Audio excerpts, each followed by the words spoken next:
Então agora vamos falar do roteiro do evangelho. Como é que nós fazemos o roteiro? Primeiro nós vamos determinar um dia e um horário. Por que isso? Disciplina. Criar o hábito. Se você não repete uma coisa no mesmo dia, no mesmo horário, você não cria o hábito. Não cria. Se você faz o evangelho na segunda, na outra semana faz terça, na outra semana faz quarta. Aí vai chegar um dia e você fala assim, mas nós fizemos o evangelho essa semana? Não. Não fizemos. Não. Se você tem sempre o mesmo dia, o mesmo horário, você cria o hábito. E quando, no começo, você esquece, você vai lembrar. Falei, onde foi segundo, esquecemos de fazer o evangelho. Os próprios familiares vão te cobrando. Interessante isso. Porque eles sentem a criar a paz mesmo. Então, por isso nós escolhemos um dia e um horário. Tá ok?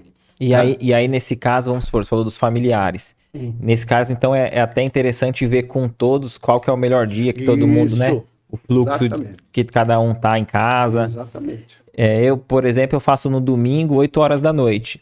Como é corrida, eu falo assim, bom, dificilmente, né, nossa vida é agitada, eu falo, dificilmente eu vou aceitar algum compromisso, eu vou marcar algum compromisso num domingo à noite. Porque eu já tenho o meu evangelho, né? Que é o meu compromisso com Jesus. Sim, mas eu digo assim, mesmo assim, vamos supor, às vezes um compromisso num sábado à tarde, um compromisso num dia de semana, talvez possa surgir convites, alguma coisa que vai ter conflito. Dificilmente alguém na própria sociedade vai marcar até reunião, alguma coisa assim, no domingo de manhã. Então, assim, eu vi assim, deixa eu ver aonde que eu não tenho... Onde que eu não vou ter outros convites para... Eu também faço domingo às 7 horas da noite. Por quê? Porque eu adoro futebol e eu acompanho futebol. Perfeito. E eu, depois do futebol, eu faço meu evangelho. A minha esposa também, aí eu chamo meu filho e minha esposa. Vamos fazer o evangelho? Vamos. Quando eu não chamo, eles me chamam. Pai, não vai fazer o evangelho hoje? Que legal. É bom, né? Que se o nosso time do coração perdeu, a gente já... Não tem problema. A gente já se harmoniza, né? Exato. Fica feliz do mesmo jeito. Não é? Então, nós podemos fazer... Então, nós escolhemos um dia, uma semana, convidamos a família ou conversamos com a família, como você falou, qual o melhor dia, o melhor horário. Se puder todos participarem, é melhor. Vamos supor que eu quero fazer o evangelho no lar, convidei, mas eu não consegui vender a ideia ali. Chamei um, chamei outro e todo mundo, não, mais pra frente, não quero, não gosto, não acredito. Eu devo me desestimular? Dá pra fazer sozinho? Exatamente. Não. Desestimular nunca, faça sozinho. Perfeito. Faça sozinho, não é? E você escolhe, pode ser em qualquer lugar da casa. Perfeito. Eu posso fazer no banheiro? Pode. Se você tem um familiar que é outra religião, que não aceita e tal, não sei o que lá, você faz no banheiro. Senta tranquilo, faça o evangelho no banheiro. Não é? Se você não tem esse problema de conflito, você não aceita por não aceitar mesmo, né? Porque acha uma besteira, não sei o quê, né? Você, então, escolhe um lugar, o quarto, a sala, onde for, e faça o evangelho. Tranquilo. Mas se você fizer sozinho, já que você entrou nesse tema, a leitura tem que ser em voz alta, auditível. Não é com os olhos. Interessante isso, hein? Porque você tem que ler para você entender. Se você lê com os olhos, você só lê. E você lendo com a voz auditiva, que nem a minha voz está falando aqui agora, né? Por exemplo, o evangelho no lar deixa nos nossos lares os melhores sentimentos de fraternidade. Pronto. Isso você vai assimilando mais. Isso é a importância. Por isso que é o estudo da vida pública de Jesus. Isso é muito interessante, mesmo sozinho. Perfeito. Tá certo? E mesmo, nesse roteiro pode ser para quem fazer sozinho ou não. Então vamos lá. Você escolheu o dia e horário, você vai fazer uma prece inicial. A prece é sempre um diálogo com Deus. Essa prece pode ser a prece mais simples. Senhor, muito obrigado por esse momento de eu poder fazer o evangelho no lar. É uma prece.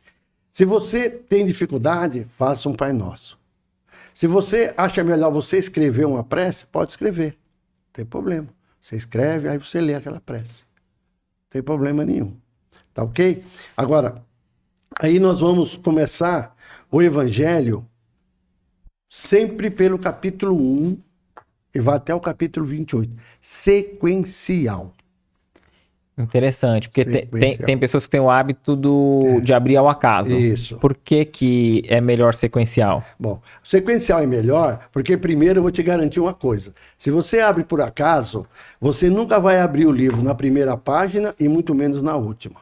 Então você não vai ler o livro todo.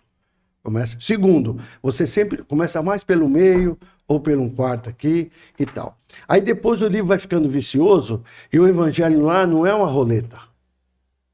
Vê, nossa, eu abro aqui, só aparece para mim duelo. E eu abro aqui para mim, só aparece Santo Agostinho. Falei o duelo, abri o duelo. Olha. Olha só, né? Então, poxa vida, será que eu tô tão ruim? Honrar teu pai e tua mãe? Porque às vezes a página já fica marcada. Já tá marcada. E a pessoa começa a pôr isso na cabeça. E fica... Mas não é para isso. Entendi. Eu falo que não é uma roleta por causa disso. Então, você começa no capítulo 1, que é o estudo da vida pública de Jesus. Começa no capítulo 1, aí você lê um trecho, um parágrafo, 2 parágrafos, pega uma caneta e marca onde você parou. Não precisa ler o capítulo todo. Não. Vai ficar cansativo. Cansativo e não é assim. Tá. Porque você vai ter que assimilar aquilo que você leu. Porque você está buscando algum ensinamento de Jesus para você. Tá. Então você lê um trechinho, sozinho ou em família, né? Aí você marca com a caneta. Tá certo? Feito isso, você vai perguntar para os seus familiares o que eles entenderam. Por isso tem que ser auditivo. E não é para discutir, é para entender. Entendi isso, tá bom. Aí você vai perceber que cada um tem um ponto de vista. Cada um recebeu uma mensagem diferente. Mas todos vão ter sempre para o bem.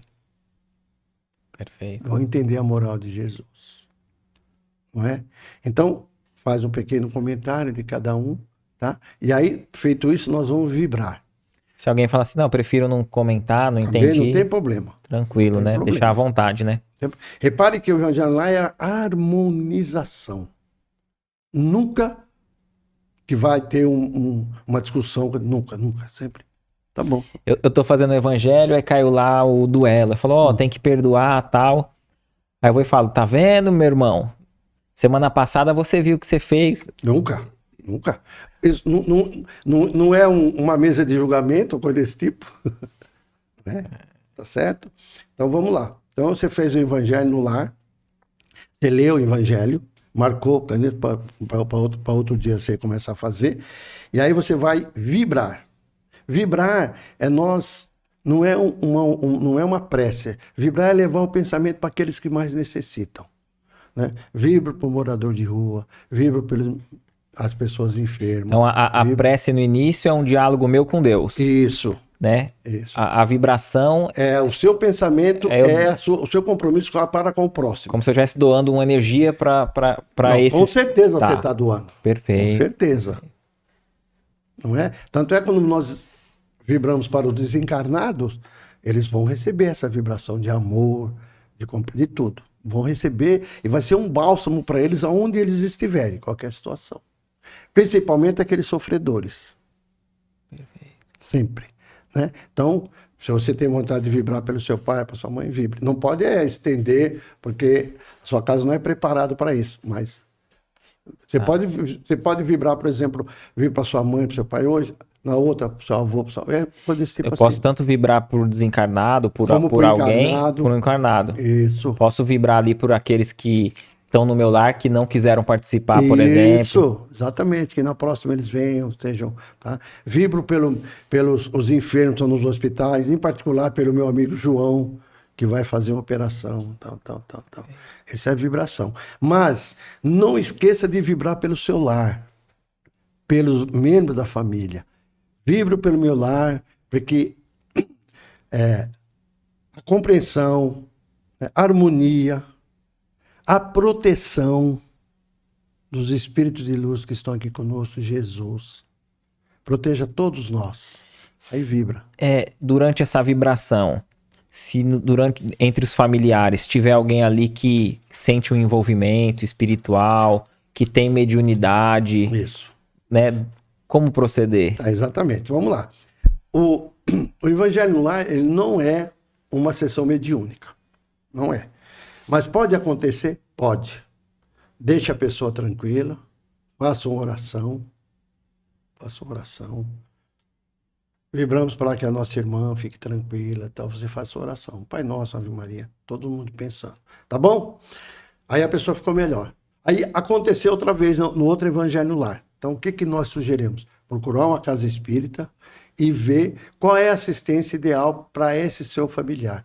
Porque às vezes o Evangelho Lar trouxe essa informação para que você buscasse uma assistência para orientar esse seu familiar. Né? Se é uma mediunidade, o que é? Está acontecendo com ele. Não pense que quando você é do mal. Não, não é isso. Não é isso. Então, mas não é ficar aí. Não se apavore nada. Por quê? Porque na sua casa não entrou um espírito maligno. Só entrou espíritos bons, benfeitores e luz. Por quê, hein? Porque Jesus está lá conosco. Ele e seus mensageiros. Não tem a menor dúvida disso. Entendeu? Excelente. Se acontecer isso. E aí você, depois que você vibrou, você vai ficar alguns segundos em silêncio para agradecer ou pedir ao Pai, porque cada um tem a sua necessidade, não é? Depois que cada um pediu, em silêncio, dá os seus 20 segundos, 30 segundos, tranquilo, sem pressa, aí faz a oração final, que pode ser a mesma inicial. Pronto, está encerrado. O que você achou desse corte? Coloca aqui nos comentários a sua opinião sobre esse tema. Para ver o episódio completo, é só pesquisar Recomeçar Podcast Espírita. E caso tenha ficado alguma dúvida sobre a doutrina espírita, é perfeitamente normal. Procure ler as obras de Allan Kardec.